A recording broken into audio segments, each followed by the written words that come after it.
Hey guys, this is Ajax22 here, and I'm doing a viewer request video on my Type 90 flare pistol. This is the Chinese copy of the Japanese Type 90. If you might recognize this from Demolition Man, although that one had wood grips. It's 25 millimeter, which is a little bit obscure, heavy steel. Double barrel. These were issued World War II, and I think the Chinese copy was, I don't actually know what the time frame was on that, but they're kind of cool. The Chinese ones are much heavier duty steel than the Japanese ones are, and they have a slightly different release lever, and that's one of the easy ways to tell the difference. On this, you just pull this up, tilt it down, and as you can see, it's really heavy duty and very well made.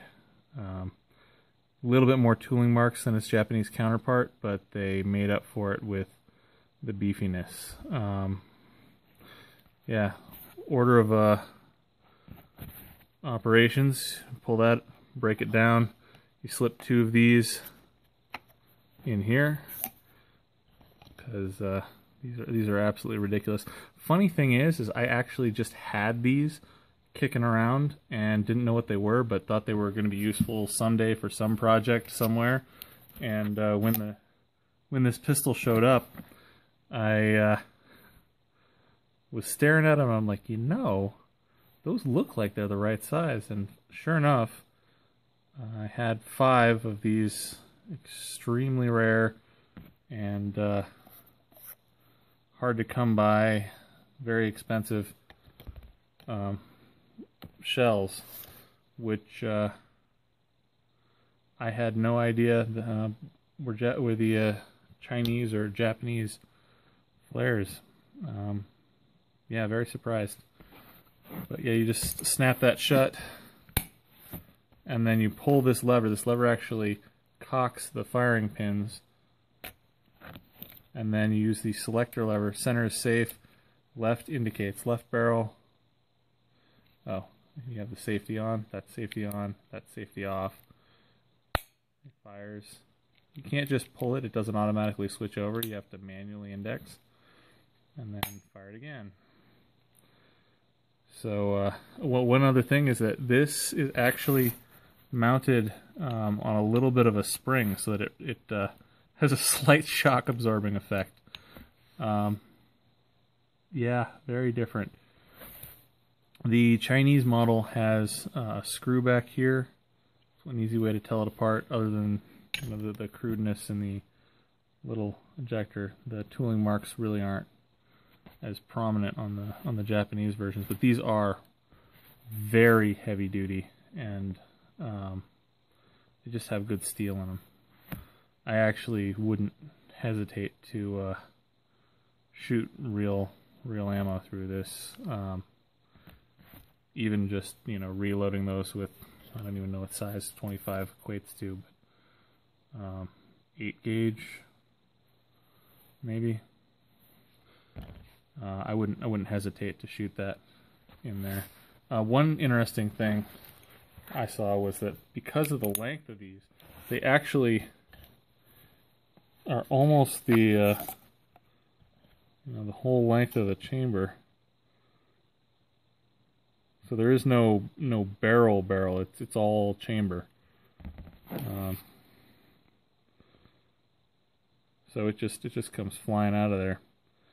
I can't imagine it would develop much velocity. So not terribly sure how Edgar Friendly managed to knock a walkway down with one.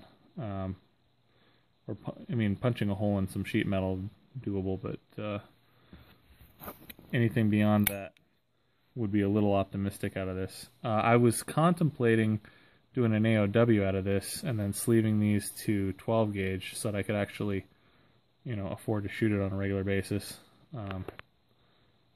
These things are, you know, even reloading them, they're a little bit pricey to replace. I am unbelievably stoked that I just had 5 of them kicking around. You know, the random things that you bid on late at night on Gunbroker and that show up at your door. Yeah, I think those were like $5, something like that. And turned out they're like, these things I've seen them go for, you know, 100 and up each. So, yeah, 5 of them kicking around was awesome. It's extremely cool. I've always wanted one. Finally got one. Still, I'm going to need to make some walnut grips or some rosewood, or I'll figure out what the wood is on the Edgar Friendly pistol and do it up as an exact replica. If you happen to know offhand, if you're into wood, you know, comments, please let me know. It would be helpful. But yeah, that's the pistol from Demolition Man. Very iconic. I need to make some kind of a holster or something. It's very steampunk, very you know, it's almost like a Buck Rogers gun. So stoked to have one of these in my collection. The Chinese ones are cheaper than the Japanese ones, and I really, other than the machining quality, I really don't know why. The Chinese ones seem to be better for actually using for stuff. And they used to be fairly reasonable price-wise. I've seen them in the $300 range. I think I had to pay around $520 for this one shipped. But that's, you know, half what the Japanese ones cost, and it's a much more robust piece. I think the Japanese one may not have the screws holding the frame to the recoil assembly, which might make it a little bit more sturdy and less, you know, flimsy feeling, because these do wiggle a tiny bit. I need to tighten that screw.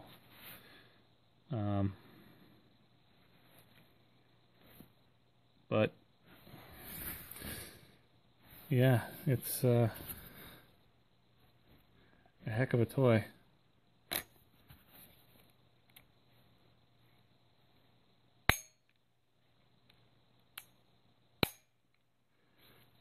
I either need to load up some flares or file the AOW paperwork. I'm thinking AOW paperwork is where it's at.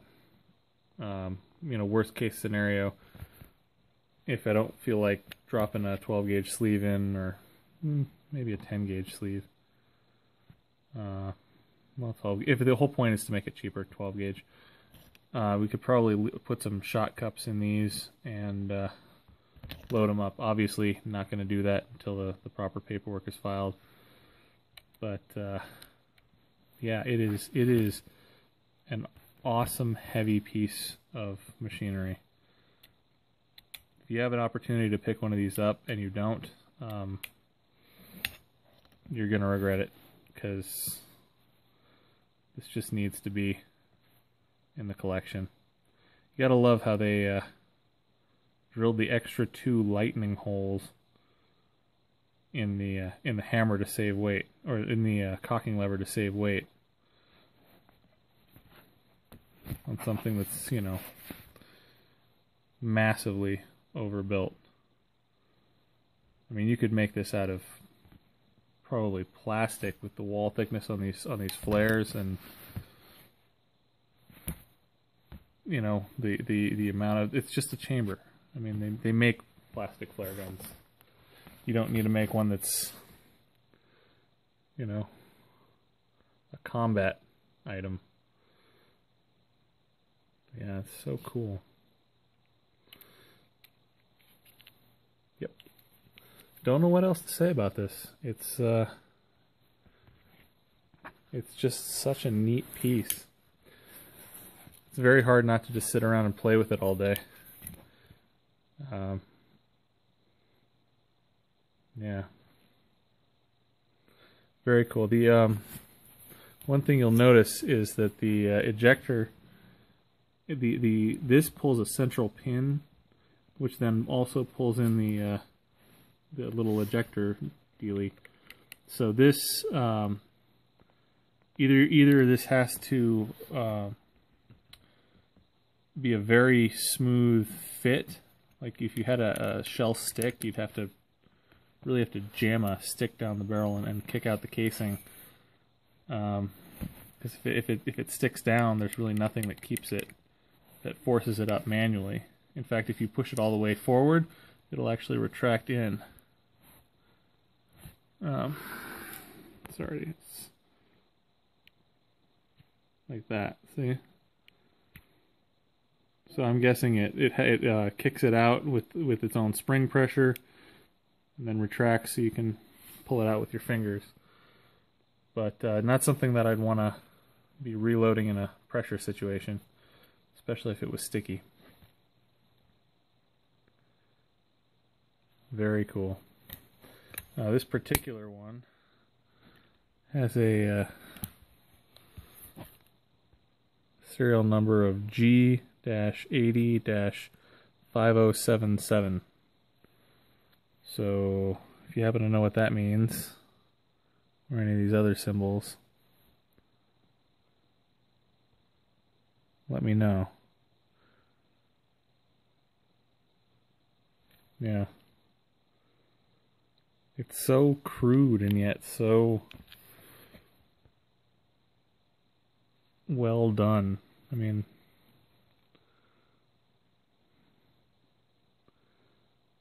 you know, all the stuff that's important as far as the barrel fit to the breech and the mechanism, it's really well done. And then they'll do things like on the outer finish, it's, you know, looks like a kid with a Dremel put it together. It's, yeah, an interesting set of contradictions. Anyway, this video is getting kind of long. These are pretty epic toys, but only so much you can say about them. Hopefully, we'll get to get the paperwork done on this and go shoot some stuff with it. Very cool. All right, have a good one.